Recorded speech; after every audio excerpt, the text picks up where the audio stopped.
जी गुरु जी चरणों में मेरा कोटि प्रणाम। मेरे पूरे परिवार की तरफ से आपको राधे राधे। खुश रहिए। गुरु जी ये है मेरा प्रश्न कि ये जो गायत्री मंत्र होता है क्या हम लोग को पढ़ना चाहिए? वेद मंत्र है और वेद मंत्र जब तक यज्ञोपवीत ना हो तब तक नहीं पढ़ना चाहिए, जी नियम है।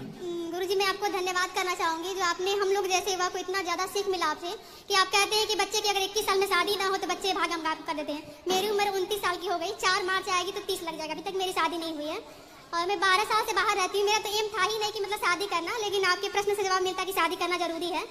एक्चुअली मैंने इतना अपने फ्यूचर में अपने घर ही में देखा है, पति पत्नी में बहस होती है, ये पति ये माँ बहन करती, तो क्या ऐसे पति की भी आरती करनी चाहिए जो माँ लड़की के माँ को गाली दे? कौन सा पति हो सकता है? तो ऐसे जिंदगी से बढ़िया का अकेले रहे तो भगवान। अभी तो आपकी शादी ही नहीं हुई। मैं देखी हूँ गुरु जी ऐसे। अरे देखना तो देखो, बहुत कुछ देखना होता है बेटा। तो समाज में अक्सर तो यही मिलता है। आप कह रहे 1% लोग 90% लोग अच्छे हैं, लेकिन मेरे इधर के लोग कुशीनगर से बिलोंग करती हूँ मैं, मेरे साइड में 90% ऐसे हैं जो पत्नी को एकदम पनिश करते, सजा देते हमेशा। 1% अपने पति मतलब पति से खुश रहते हैं औरतें। तो मुझे मन नहीं होता कि मैं शादी करूँ। तो जिस तरफ के लड़के अच्छे हों, सम्मान करें, उस तरफ वालों से कर लो। वैसा कोई मिलता नहीं है। मैं आपकी कथा से जो भी आप कहते हैं हर एक चीज मैं फॉलो करती हूँ। माँ बाप का सेवा करना, अपने से बड़ों की इज्जत करना, जो भी है A to Z मैं अपनी तरफ से पूरी कोशिश करती हूँ कि आप जो भी बताएं मैं उसको आपको फॉलो पता है, एक साइंस बता रहा हूँ लड़कियों के लिए, विज्ञान। लगभग लड़कियों में समय से विवाह हो जाने से, यदि लड़की का विवाह समय से हुआ तो समय से विवाह होने से उसका जो शरीर है अर्थात उसकी जो सुंदरता है विवाह के बाद वो और निखर आती है। यदि आपका विवाह समय से नहीं हुआ तो आप डाउन हो जाते हैं। आप जैसे प्यास की जरूरत है ना, प्यास तो पानी चाहिए, भूख तो भोजन चाहिए, उसी प्रकार ये पति पत्नी एक प्रकार की जरूरत है। एक प्रकार की क्या है? जरूरत है। यदि उस समय पर वो जरूरत पूरी नहीं हुई तो वो किसी और क्षेत्र में आपका नुकसान कर सकती है। ये नुकसान पुरुषों में कम देखा गया पर स्त्रियों में ज्यादा देखा जाता है।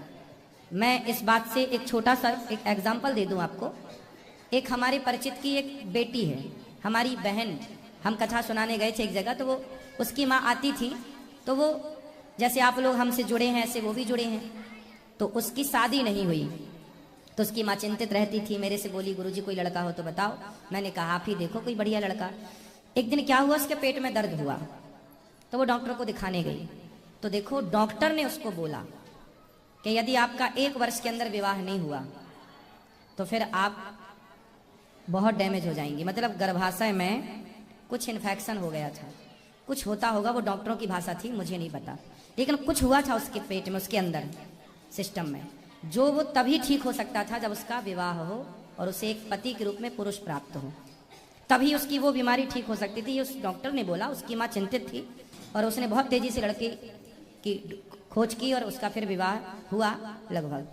तो कुल मिला के ये चीज साइंस है एक प्रकार का। पुरुष लोग प्रभावित नहीं होते इस बात से कि विवाह हुआ है कि नहीं हुआ, लेकिन लड़कियां, स्त्रियां, मैं ये नहीं कहता 100% प्रभावित होती हैं, पर 99% लड़कियां प्रभावित होती हैं विवाह ना होने से। समझो, किसी बढ़िया डॉक्टर से समझो इस बात को, साइंस समझो, इसका गहराई समझो। आपको ये पति पत्नी क्या है? ये पति पत्नी एक दूसरे की जरूरत है। अब आपको प्यास लगी है, पानी ही ना पियो, भूख लगी है, भोजन ही ना करो। उसी प्रकार 25 साल की जो आयु है, पहले के लोग तो 12 साल में कर देते थे, फिर सरकार ने 18 किया तो 18 में कर देते थे। हम 12 और 18 पर भी बिलीव नहीं कर रहे हैं, कम से कम 25 के अंदर, 24, 23, 24, 25, 23, 24, 25, ये टाइम पीरियड ऐसा है। अब देखो आपका विवाह नहीं हुआ, आपका विवाह नहीं हुआ। अब आपके विवाह ना होने से आपका शरीर इस प्रकार से सूखा हुआ है। मेरी थोड़ी तबीयत खराब हो गई थी गुरुजी, पहले ऐसी थी नहीं, थोड़ा सा दिक्कतें आ गई थी। आप 24 साल तक आपके शरीर में एक अलग एनर्जी होती है, हाँ या ना? होती है गुरुजी। और 24 के बाद यदि विवाह नहीं हुआ तो वो माइनस होने लग जाती है। आप किसी भी लड़की को देख लो, आप 30 साल की लड़की को देख लेना और उसका विवाह ना हुआ हो, और 30 साल की लड़की को देख लेना उसका विवाह हो चुका हो, दोनों में अंतर दिखेगा आपको। जब उसके 2 बच्चे हो चुके होंगे, 2 उसके बाद भी वो उससे यंग दिखेगी, जवान दिखेगी। ये विवाह कोई ऐसे थोड़ी है। भगवान राम ने विवाह किया था बेटा, माता सीता ने विवाह किया, तुम कह रही हो हम विवाह नहीं करेंगे। देख देख के। अरे देख देख के क्या है, देख ऐसे क्या देखती हो? अच्छा देखा करो, जिनकी गृहस्थी बढ़िया चल रही है वो भी देखा करो। गुरु जी आप कहते हैं कि हमें अच्छा कर्म करना चाहिए, सब लोग करते हैं जो भी, मतलब मैं तो करती हूँ अपनी तरफ से, लेकिन बहुत लोग देखते हैं जो अच्छे कर्म करते हैं वो बहुत जल्दी खत्म हो जाते हैं, जो बुरे कर्म करते अरे हैं स्वामी विवेकानंद जी 39 ईयर्स हमारे भी इस पिताजी उम्र में चले गए वो। मेरे पिता 39 तो अच्छे आदमी, सुनो, स्वामी विवेकानंद जी अच्छे थे या जी नहीं? अच्छे थे। पर वो कम समय में चले गए। आद्य शंकराचार्य जी 29 वर्ष की आयु में चले गए। उनके जैसा ज्ञानी, उनके जैसा विद्वान, उनके जैसा समाज सुधारक कौन रहा होगा? अच्छे लोग क्या, आपको क्या लगता है कि 100 साल जीना अच्छा है? नहीं, अरे बुद्धू आदमी 100 साल भी जी जाए तो क्या कर लेगा? स्वामी विवेकानंद जी और आद्य शंकराचार्य जी ने 29 और 39 साल में जो कर लिया वो आदमी 100-200 में नहीं कर पाए। तो लंबी आयु पाके क्या करोगे? झांसी की रानी कितने साल की थी बताओ? 29 साल की थी लगभग तभी, 28 है वो, सॉरी 24 23 साल की। हाँ, आपसे छोटी थी और आज तक देखो नाम चल रहा है। और शादी हो चुकी थी, बच्चा पीठ में बांध के लड़ती थी अंग्रेजों से, फिर खूब लड़ी मर्दानी वो तो। झांसी वाली। हाँ, तो मेरी बहन झांसी की रानी कम उम्र में चली गई। इसका मतलब क्या है कि जो अच्छा कर्म करता है महाराज जी जल्दी क्यों चल? अरे अच्छे लोगों की जरूरत यहाँ भी पड़ती है तो अच्छे लोगों की जरूरत वहां भी पड़ती है। आपको क्या लगता है? आपको क्या लगा? आदमी मरे ही ना।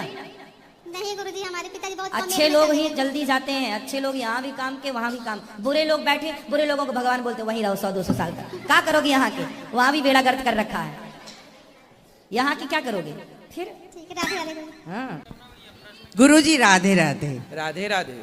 मेरा क्वेश्चन ये है कि जैसे कोई बच्चा, लड़का या लड़की हिंदू पैदा होता है, मतलब सनातनी पैदा होता है, तो वो क्या हर जन्म में हिंदू बनता है? और जो मुस्लिम घर में पैदा होता है वो क्या मुस्लिम समाज में ही हर बार पैदा होता है? और क्रिश्चियन का भी ऐसा ही रहता है क्या? ये मैं जानना चाहती हूँ। मैया, भगवान ने ना हिंदू बनाए ना मुसलमान, ना सिख बनाए ना ईसाई, ना यहूदी बनाए ना पारसी। भगवान ने तो केवल इंसान बना के भेजा था।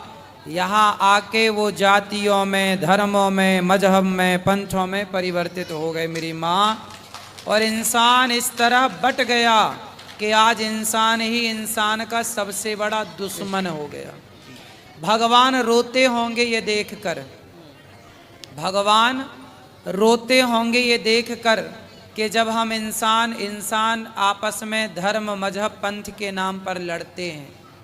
भगवान ने कहा था, भगवान कहते हैं, मैंने देखो जब पानी बरसता है ना तो सारी बूंदें एक सी होती हैं, पर जो बूंद गंगा में गिरती है वो गंगा जल हो जाता है, नाले में गिरता है नाला बन जाता है। ईश्वर ने सबको मनुष्य का शरीर देकर भेजा था। यहाँ की संगति जैसी जैसी मिली, मुसलमानों की संगति मिलने से मुसलमान हो गए, हिंदुओं की संगत मिलने से हिंदू हो गए, सत्य की संगत मिलने से सत्यवादी हो गए, झूठ की संगत मिलने से झूठा हो गया।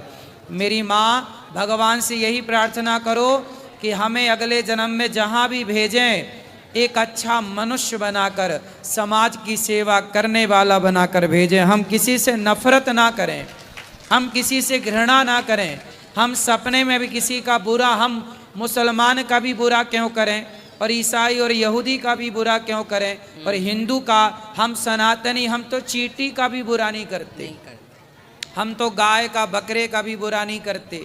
भगवान से यही प्रार्थना करूं कि हे प्रभु, अगले जन्म में ऐसी जगह जन्म देना कि जहां हम सबको भगवान माने, हम किसी से घृणा नफरत ना करें, सबके प्रति प्रेम बरसाएं। सब सर्वे भवन्तु सुखिनः सर्वे संतु निरामया। ये विचारधारा इस धरती की सबसे उत्तम विचारधारा। हिंदू कोई जाति नहीं है, मुसलमान कोई जाति नहीं है, यहूदी, सिख, ईसाई कोई जाति नहीं है, ये सब विचारधारा है। हिंदू एक विचारधारा है। मेरी विचारधारा है कि मैं सबको भगवान मानूं। जो सबको ईश्वर मानता है, जो सबके प्रति दया रखता है, वो हिंदू है। जो कण कण में ईश्वर को देखे, जो सब में ईश्वर को देखे, वो हिंदू है। और जो केवल एक अल्लाह में ईश्वर को देखे, वो मुसलमान है।